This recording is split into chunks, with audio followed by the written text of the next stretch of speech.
Hello everyone, welcome to Civilite. मैं हूं अंकित गोयल और आज के इस लेक्चर में हम लोग बात करेंगे प्लास्टिक एनालिसिस के एक बहुत ही अच्छे, बहुत ही बेहतरीन से topic length of plastic hinge के बारे में। ठीक है, ये पार्ट 4 है। इस लेक्चर में हम लोग कैलकुलेट करेंगे लेंथ ऑफ प्लास्टिक हिंज और हम लोग सबसे पहले एनालिसिस देखेंगे कि लेंथ ऑफ प्लास्टिक हिंज होता क्या है एक्चुअली, किस तरह से ये लेंथ जनरेट होती है। ठीक है, all the aspects of the length of plastic hinge will be discussed here. Okay, before starting the lecture I would like to tell you there is a channel on the Telegram that you can join to get all the job notifications of the civil engineering branch and all the civil engineering content. You can join and enjoy the channel. Okay, now let's begin with the lecture. So सबसे पहले हम लोग एक कोई beam consider करेंगे। ठीक है, एक कोई बीम कंसीडर करेंगे। इस बीम में आप एक सिंपली सपोर्टेड बीम कंसीडर कर रहे हो। इस सिंपली सपोर्टेड बीम में आप देखोगे there will be some neutral axis. इस न्यूट्रल एक्सिस को आप ध्यान से देखिए। ओके, देन आफ्टर आप क्या कर रहे हो, इसमें लोड अप्लाई कर रहे हो। ठीक है, एक कोई लोड अप्लाई कर रहे हो। इस लोड के बाद आप देखोगे there will be some deflected shape after application of load of this beam. Okay, ये डिफ्लेक्टेड शेप एक आपको सर्किल बनता हुआ दिख रहा है। इस डिफ्लेक्टेड शेप से, इस डिफ्लेक्टेड शेप से आपको एक सर्किल बनता हुआ दिख रहा होगा। ये सर्किल सबसे बड़ा सर्किल है। देन आफ्टर आप देखोगे कि हमने इस लोड को इंक्रीज किया। अब लोड को इंक्रीज करने के बाद आपको यहाँ पर कुछ अनदर सर्किल देखने को मिल रहा होगा। ये अनदर सर्किल एक अलग से एक सर्किल को क्रिएट करेगा। अब यहाँ पर आप देख रहे हो कि पहले आपका जो बड़ा सर्किल था, जब हमारा लोड का वैल्यू कम था तब आपको बड़ा सर्किल देखने को मिला है, मतलब जो रेडियस है that is larger. Then after आपने देखा कि जब आप लोड को इंक्रीज कर रहे हो तो डिफ्लेक्शन आपका ज्यादा हो रहा है और आपको एक छोटा सर्किल मिल रहा है, मतलब जो रेडियस की वैल्यू है वो धीरे धीरे इंक्रीज होती जा रही है। सबसे पहले अगर मैं मान के चलूं कोई बड़े वाले सर्किल की रेडियस R1 है और छोटे वाले उससे छोटे वाले सर्किल की रेडियस R2 है, देन आफ्टर आप कह सकते हो कि R1 must be greater than R2।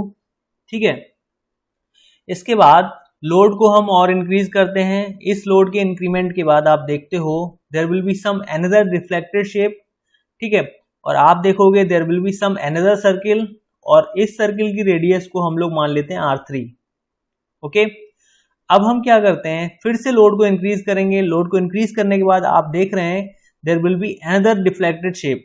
आपको मैंने अलग अलग कलर से अलग अलग सर्किल जनरेट होते हुए दिखाए हैं और उसके लिए पर्टिकुलर रिस्पेक्टिव कलर्स भी शो किए हैं। जैसे आपका रेड लोडिंग है तो रेड लोडिंग के बाद आपको यहाँ पर रेड कलर की डिफ्लेक्टेड शेप मिल रही है। तो इस तरह से मैंने आपको यहाँ पर समझाया हुआ है।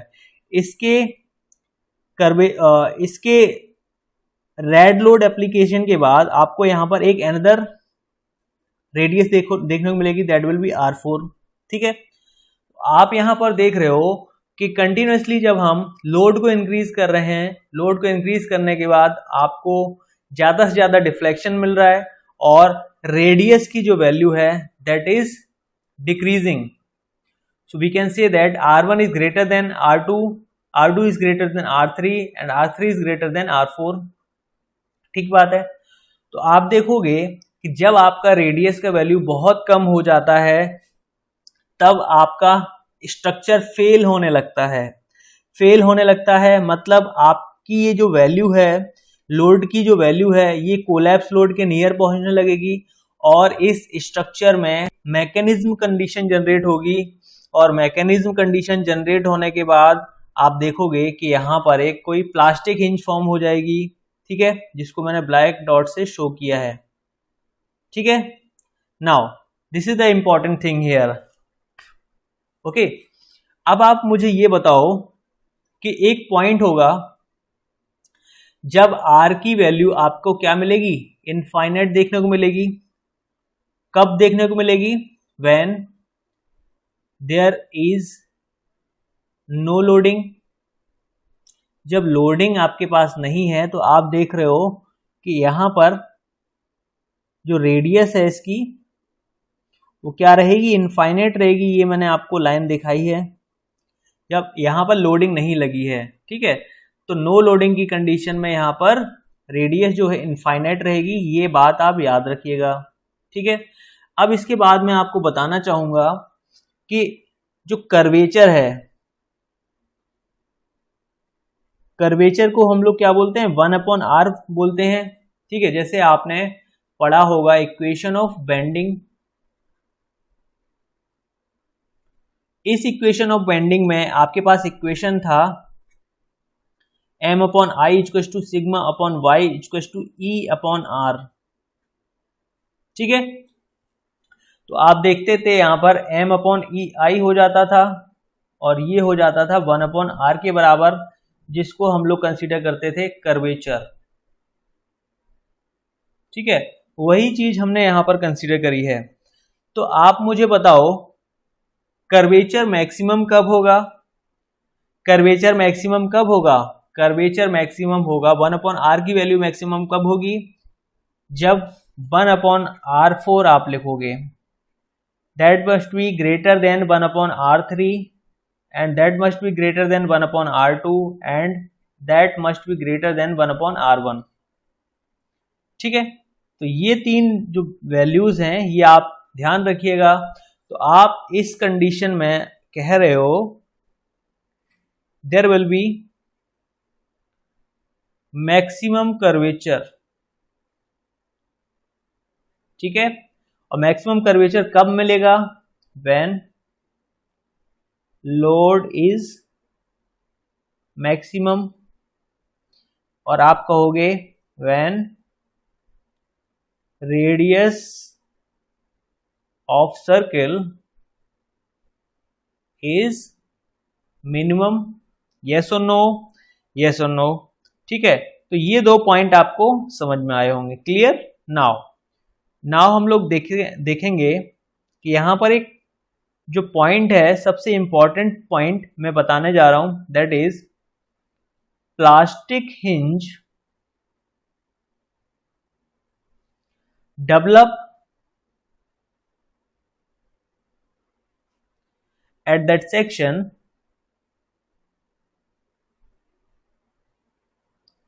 section where, or you can say when, radius of curvature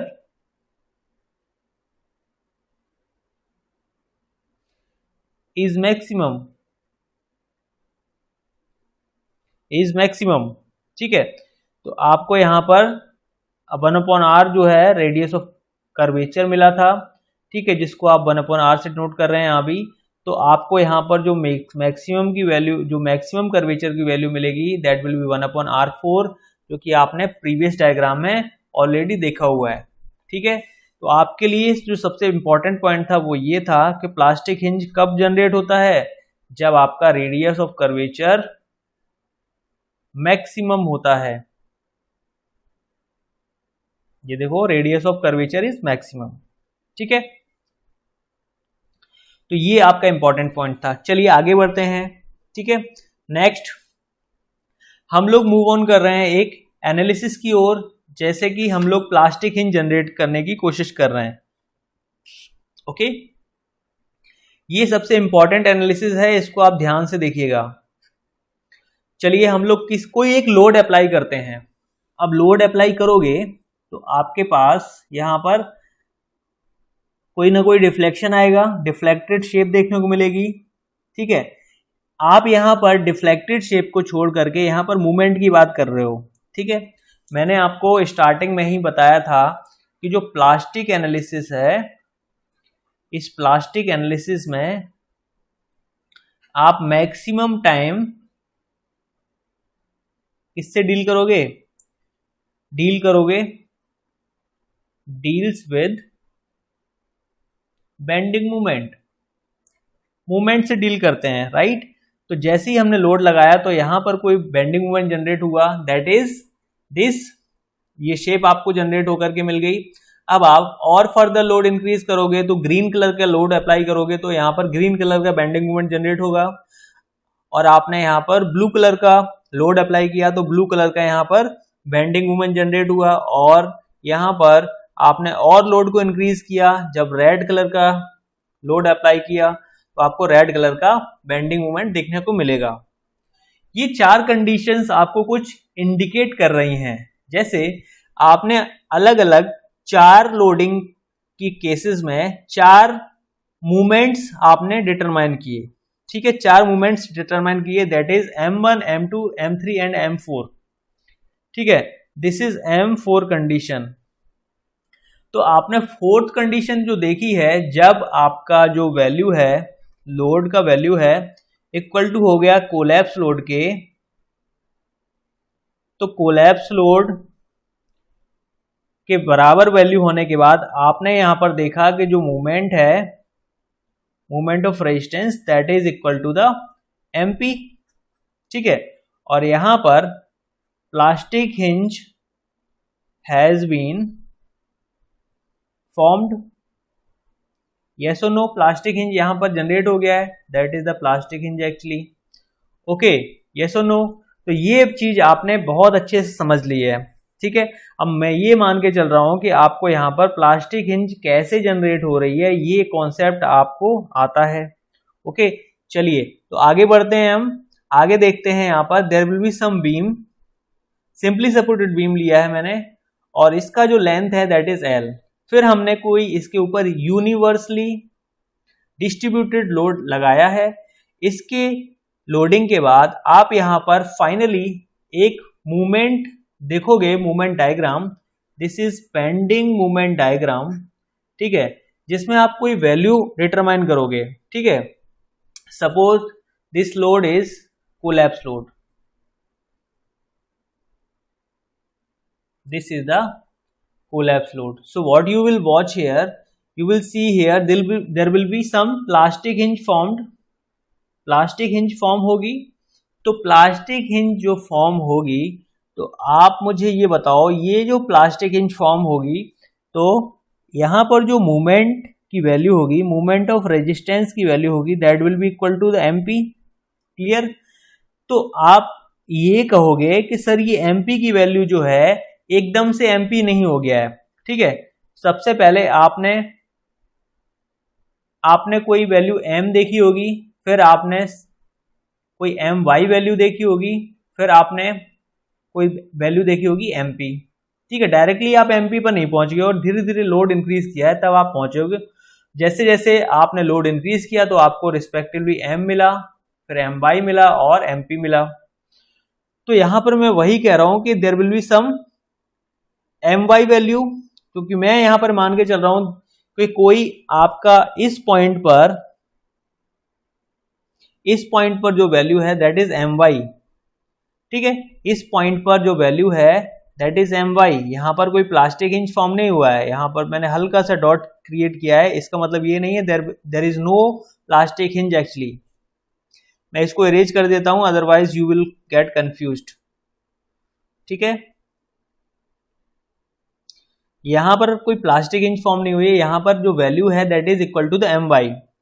तो इस MY के इक्वल में आप देखोगे कि एक आपको लेवल मिल रहा है और ये लेवल आप यहां पर इजीली देख पा रहे हो, ये वैल्यू और ये वैल्यू, ठीक है, देख पा रहे हो।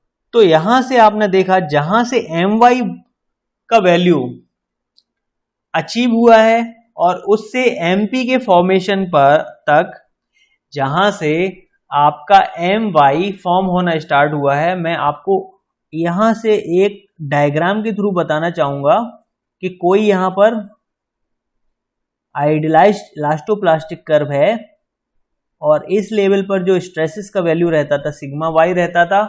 तो मैं कुछ नहीं कह रहा हूं, मैं ये कह रहा हूं कि यहां पर जब आपका यील्ड लेवल पर मूवमेंट पहुंच जाएगा, MY के बराबर पहुंच जाएगा, और MY यहां पर पहुंच गया, और पहुंचने के बाद आप जैसे ही इस डायरेक्शन में मूव किए और मूव करने पर आपने देखा कि MY और MP के बीच में कोई क्या है, डिफरेंस है, ठीक है। तो MY से MP के बीच में जो डिफरेंस रहेगा, इसमें क्या होगा, प्लास्टिक हिंज का फॉर्मेशन होगा, ठीक है। और प्लास्टिक हिंज फॉर्मेशन में there will be some length. तो यहां पर जो एम वाई जहां से फॉर्म हुआ है इस पॉइंट से और इस पॉइंट के बीच का जो डिस्टेंस है, ठीक है, वो क्या होगा यहां पर, m is greater than m Y.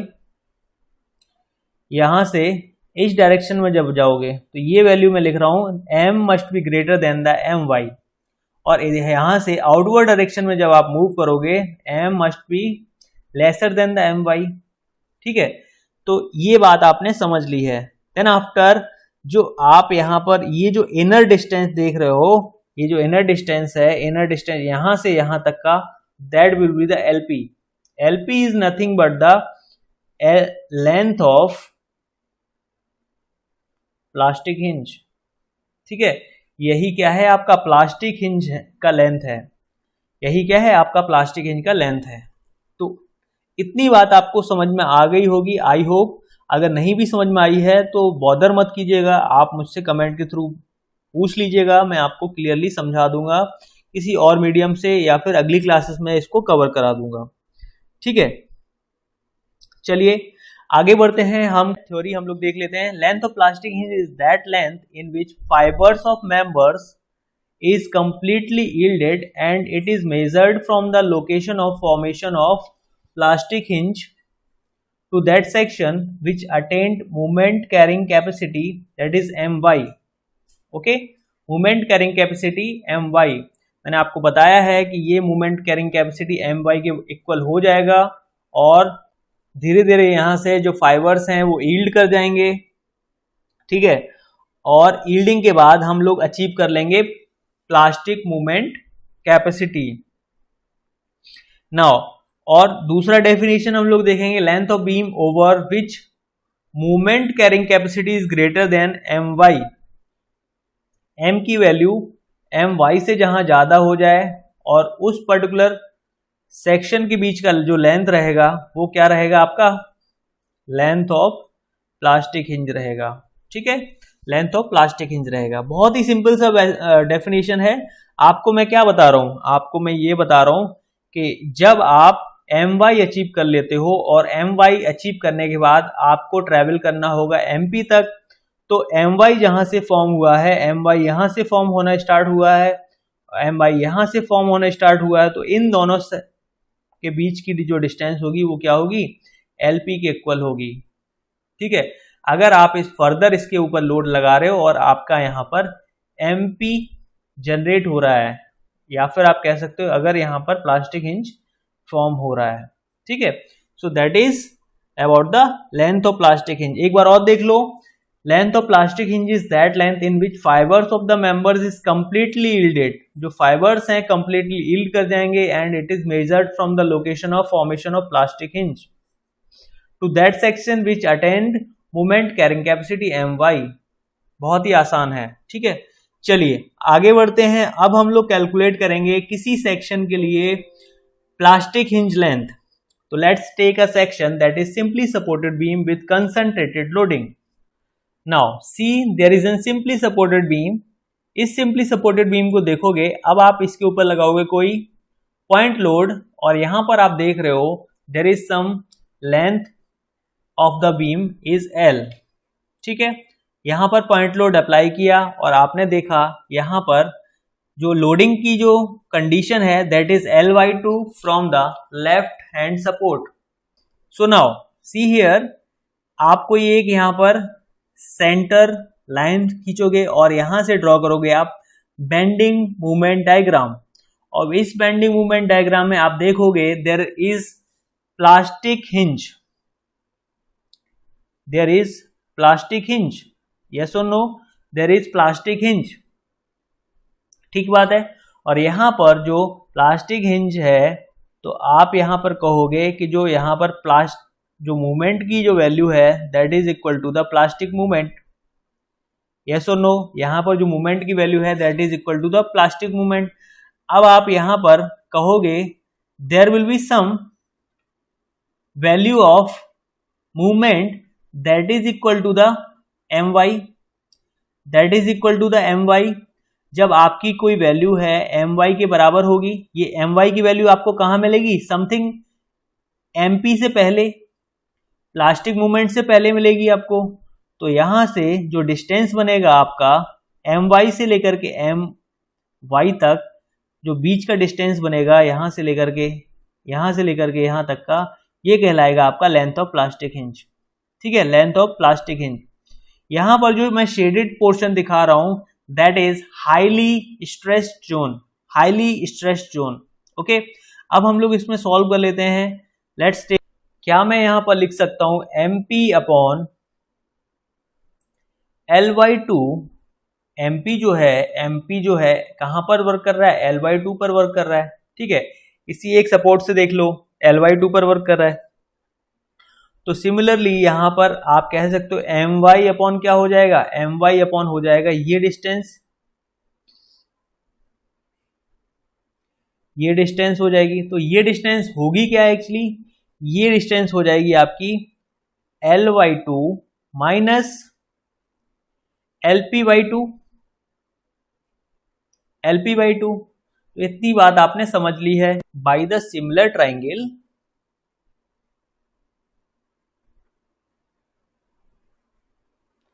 आप लिख सकते हो, जो कि हमने प्रीवियस स्लाइड में देखा है, MP upon L/2 equals to My upon L/2 minus LP/2। ठीक है, आपको इसको सॉल्व कर लेना है। अब आप यहां पर लिख सकते हो MP upon My equals to L/2 upon L/2 minus LP/2।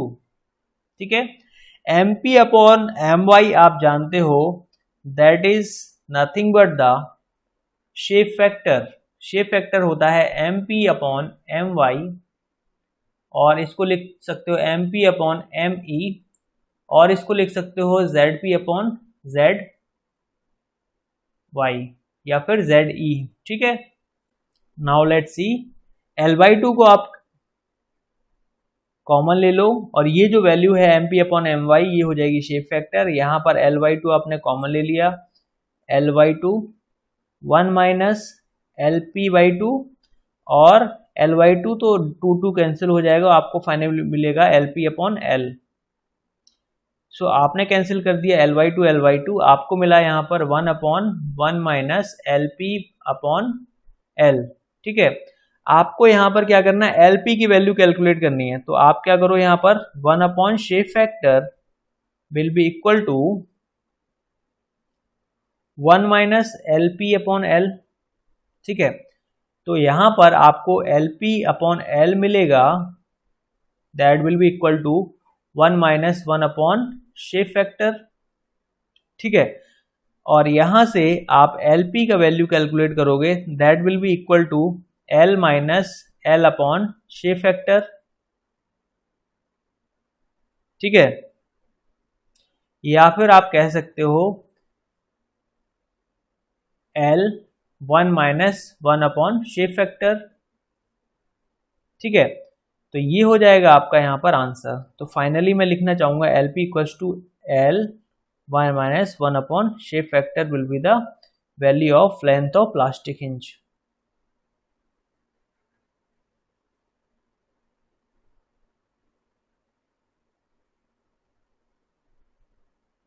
ठीक बात है। अब जैसे आपको एग्जाम्पल के तौर पे आपको कहा जाए there is some triangular section और उसका स्पैन का लेंथ है दैट इज 3 मीटर, तो आप यहां पर length of plastic hinge calculate करो। ठीक है, तो आप कैसे कैलकुलेट करेंगे, आपको यहां पर लेंथ कितना 3 मीटर दे रखा है, और आपको सेक्शन कौन सा दे रखा है, रेक्टेंगुलर सेक्शन दे रखा है।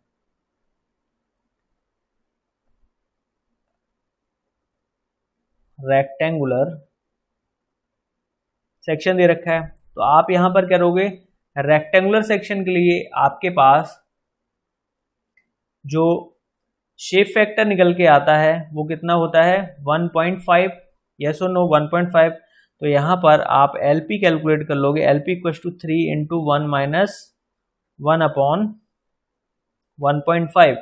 ठीक है, तो आपको यहां पर मिलेगा 0.5 अपॉन 1.5। ठीक है, तो 1/3, तो ये फाइनली आपको लेंथ ऑफ प्लास्टिक हिंज की वैल्यू मिलेगी 1 मीटर। ठीक है, ऐसे आपको यहाँ पर प्रॉब्लम दिया गया होगा और आप इसको इजीली टेकल करके आंसर कर पाओगे। तो 1 meter will be the answer for this rectangular section. ठीक बात है। तो आई होप आपको ये समझ में आया होगा, ये जो मैंने शॉर्ट एग्जाम्पल दिया है इस तरह से आपको क्वेश्चंस को सॉल्व करना होगा। Now coming to the next, that is cantilever beam with a concentrated load.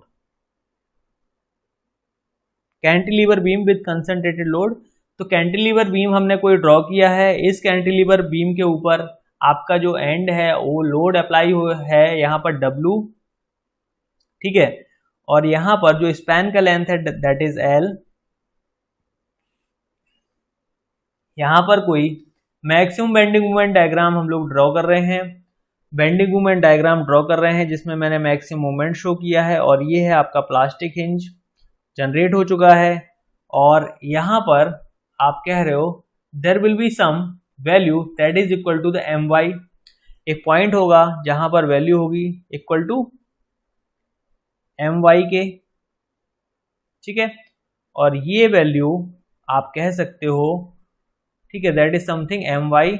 और यहां से प्लास्टिक मूवमेंट के बीच की वैल्यू हो जाएगी आपकी लेंथ ऑफ प्लास्टिक हिंज। यहां से लेकर के यहां तक की बीच की डिस्टेंस हो जाएगी लेंथ ऑफ प्लास्टिक हिंज। इसी को आपको कैलकुलेट कर लेना है, ठीक है। कैसे कैलकुलेट करेंगे, देखिए, बाई सिमिलर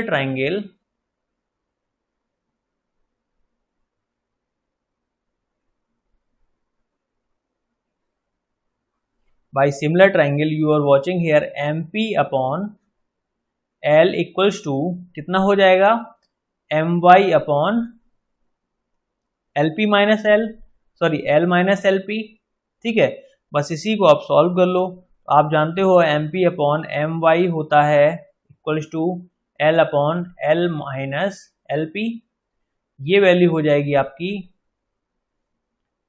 शेप फैक्टर के इक्वल, और शेप फैक्टर इक्वल टू हो जाएगा, आप यहाँ पर L आप कैंसिल कर सकते हो, 1 minus LP upon L, L से L हो जाएगा कैंसिल, और आप यहाँ पर लिखो 1 upon shape factor equals to हो जाएगा आपका 1 माइनस LP अपॉन L। ये एक्सप्रेशन जो है, जो पिछला वाला एक्सप्रेशन था उसी के बराबर है। तो फाइनली यहाँ पर जो लेंथ ऑफ प्लास्टिक हिंज आएगी that will be equal to L into 1 minus 1 upon shape factor, ठीक है। सो दैट इज द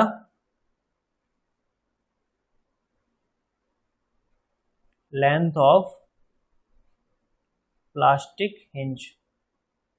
लिख देता हूं, after solving you get this value LP equals to L 1 minus 1 upon shape factor. This is for the cantilever beam with concentrated load, right? Now coming to the next question. Now coming to the next question, that is simply supported with UDL. Simply supported with UDL, हम यहाँ पर कोई एक simply supported beam consider कर रहे हैं, इसके ऊपर हमने कोई लोड लगाया हुआ है that is UDL in behaviour, और यहाँ पर L इसका स्पैन लेंथ है, और सेंटर से आप देखोगे इसके ऊपर कोई बेंडिंग मूवमेंट जनरेट हो रहा है, और आपका जो मिड पॉइंट है यहाँ पर फॉर्म हो रहा है कि कोई प्लास्टिक हिंज, और this plastic hinge is the origin actually, ठीक है। अब आगे आप देखोगे there will be some my value कुछ इस पॉइंट पर देखने को मिल रही है, इस पॉइंट पर आपको कोई my वैल्यू देखने को मिल रही है। तो इन दोनों my के बीच की डिस्टेंस हो जाएगी आपकी लेंथ ऑफ प्लास्टिक हिंज, जिसको हमने LP से शो किया हुआ है, ठीक है। तो आप इसमें कैलकुलेट कैसे करो कि यहाँ पर, क्योंकि यहाँ पर जो आपको पहले तो ट्रायंगल दे रखा होता था इसलिए आप कैलकुलेट कर लेते थे बाई सिमिलर ट्रायंगल की हेल्प से, लेकिन यहाँ पर आपको पैराबोला दे रखा है। तो पैराबोला में वो कॉन्सेप्ट यूज कर नहीं सकते हो आप, तो कैसे यूज करें इसको हम लोग सॉल्व करेंगे कैसे, देखिए। सबसे पहले हम लोग मान लें देयर इज सम ऑर्डिनेट और ये आप कह लो कि this is origin. Actually origin का यहाँ पर 0 0 वैल्यू होता है, 0,0 एक्स और वाई से, ठीक है, एक्स और वाई पर 0,0 वैल्यू होता है। और यहाँ पर दोनों के जो बीच का डिस्टेंस है ये आप देखने की कोशिश करो, ये देखने की कोशिश करो तो आपको देखने को मिलेगा there is some difference that is called MP minus MY। क्या MP माइनस MY। ओके, तो इतनी बात हमने यहां पर समझ ली है। अब आप लगाओगे यहां पर equation of parabola.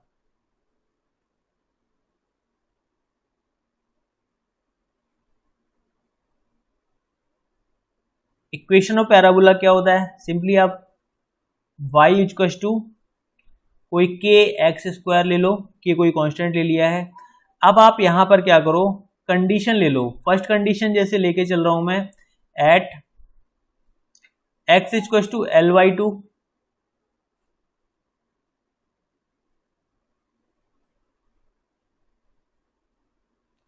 x equals to L/2, ठीक है। तो यहां पर आपको जो y मिल रहा है that is equal to the MP। Clear everyone? x equals to L/2 पर जब आप मूव कर रहे हो तो y का वैल्यू कितना मिल रहा है आपको? x, आप इस डायरेक्शन में कितना जा रहे हो?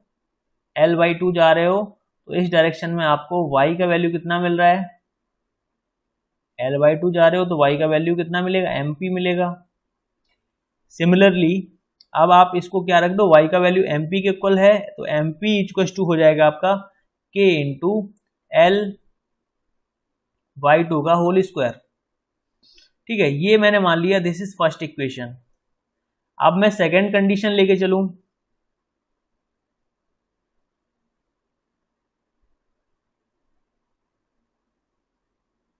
तो सेकंड कंडीशन अगर लेके चल रहा हूं तो मैं कहूंगा eight x equals to LP/2, LP/2। तो LP/2 करोगे तो आपका y का वैल्यू किसके बराबर हो जाएगा? MP माइनस MY के बराबर, ठीक है ना? यस और नो? LP/2, LP/2 क्या हो जाएगा? ये वैल्यू हो जाएगा LP/2। तो LP/2 करोगे इस ओरिजिन से आप अगर यहां से कितना गए, अगर यहां से आप आए कितना LP/2, तो यहां से ये कितना चले जाओगे, ये वैल्यू तो चलोगे, ये इतना वैल्यू चल लोगे आप, तो ये वैल्यू कितनी है एक्चुअली? MP माइनस MY, ठीक है ना? तो इसको सॉल्व कर लो, MP minus MY that will be equal to K into LP/2 का होल स्क्वायर, ठीक है। ये आपको मैंने दे दी है, दिस इज सेकेंड इक्वेशन। इसको हम लोग सॉल्व कर लेंगे, इसको हम लोग सॉल्व कर लेंगे। तो आपका यहां पर हो जाएगा 1 डिवाइडेड बाई 2। तो अब आप क्या करोगे, यहां पर पहला क्या था MP और दूसरा क्या था MP minus MY, that will be equal to, पहला था आपका L/2 का होल स्क्वायर और दूसरा था आपका LP/2 का होल स्क्वायर, ठीक है। आप इसको सॉल्व करोगे तो आप देखोगे जो MP है अपॉन लिखोगे, MP आपने कॉमन ले लिया that is 1 minus MY upon MP, ठीक है, that will be equal to L square upon LP square, ठीक है ना। अब आप यहां पर फर्दर सॉल्व करो, MP से हो गया MP कैंसिल, तो आप यहां पर कह रहे हो कि 1 minus MY upon MP that is equal to LP square upon L square. तो 1 minus 1 upon shape factor equals to हो जाएगा, क्योंकि MP अपॉन MY होता है आपका शेप फैक्टर के इक्वल, और MY अपॉन MP हो जाएगा आपका 1 अपॉन शेप फैक्टर, और यहाँ से LP स्क्वायर अपॉन L का होल स्क्वायर हो जाएगा। फर्दर इसको सॉल्व करो तो आपको मिलेगा LP स्क्वायर इक्वल्स टू होगा आपका L square with in the bracket 1 minus 1 upon shape factor, ठीक है। तो LP इक्वल्स टू हो जाएगा आपका L under root of 1 minus 1 upon shape factor, ठीक है। So that is all for the length of plastic hinge. Actually आपके examination में आपके तीनों जो केस हैं पूछे जाते हैं, और इन 3 केसेस के अलावा आपसे अभी तक पूछा नहीं गया है। आपको डायरेक्टली एग्जाम्पल के थ्रू बोल देगा there is some this shape, जैसे आपको कोई डायमंड शेप दे दिया है, इस डायमंड शेप के लिए आपको length of plastic hinge calculate करना है। जैसे लेंथ आपको 3 मीटर दे दिया है और आपको शेप जो है दैट इज डायमंड दे दी है, और डायमंड के लिए आपका शेप फैक्टर आपका पता होता है, आपको कितना होता है 2। बस आपको यहाँ पर कैलकुलेट करना होगा LP, तो LP क्या हो जाएगा L3 into under root of 1 minus 1/2, ठीक है। तो ये 1/2 हो जाएगा, तो आपको फाइनली मिलेगा 3/√2। जो भी वैल्यू आएगी वो आपकी लेंथ ऑफ प्लास्टिक हिंज हो जाएगी। ओके, ये आपको मैंने समझाया है एग्जाम्पल के तौर पर। आपका जो सही आंसर होगा that will be the expression. Okay, so thank you so much, and I will say subscribe the channel, like the video and share this to your friends. Thank you so much.